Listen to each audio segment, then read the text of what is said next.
When you look at the future of hemp, I think in the United States, the sky's the limit at this point. There's very little infrastructure in the way of processing fiber, especially. But there's also a wide open marketplace that is presently dominated by imported hemp products. What we have here is an opportunity for farmers and consumers to have a crop that they can grow in their own country. We can create jobs with it. We can also create healthy soil and healthy people as a result. One thing that hemp offers to a farmer is that it is a plant it and walk away crop, as opposed to corn and soybeans. It requires a lot of tractor work. For hemp, simply we till, we will plow under the soil, we applied some compost, and we use a grain drill that we can seed the hemp directly into the soil, and then I don't touch it again until the end of summer. So that's really an advantage that hemp offers, is that it's a very low maintenance crop, which a farmer like me, I have enough other things to worry about in the middle of summer. So if I have a crop that's growing and I can kind of walk away from it and harvest it later on, it's really advantageous for me to have. But not only is it low maintenance, it's high profit.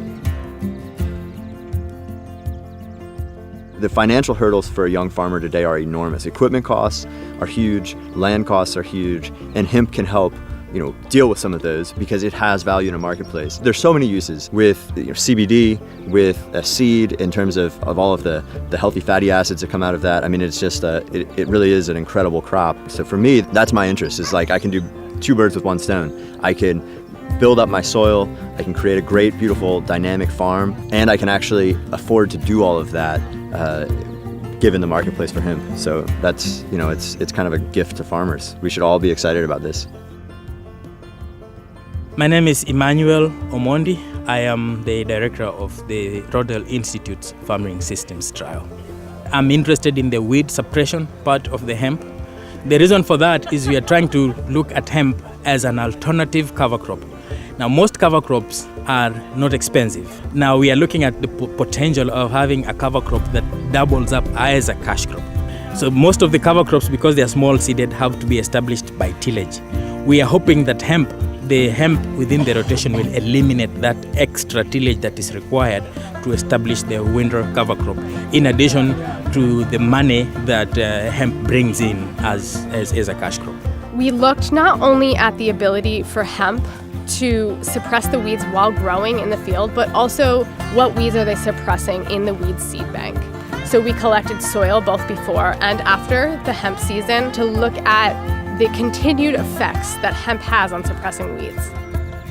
So this crop here is planted where there was hemp before, and it's one of the best soybean crops that Rodale has had, certainly in quite some time. And what we're seeing from that is the value of hemp as an actual crop rotation crop, and what it's doing for the farm, the actual farm value beyond what it gets in the marketplace, but what it's doing for the soil and what it's doing for weed management in an organic system is phenomenal. Hemp is a great example of where Rodale stands in the farming community, because we're advancing agriculture, we're adding another tool to the toolbox to the organic farmer, and we're also showing farmers that you can diversify your crop rotation and diversify your revenue stream. The great thing with hemp is this gives farmers the ability to have exposure to markets that they've never had exposure to before. CBD, that type of extract, the construction industry, the auto industry, you name it. This is not a threatening plant. This is a plant that can be very useful and helpful to not only your soil, but to your family and to the bottom line and your community as a whole.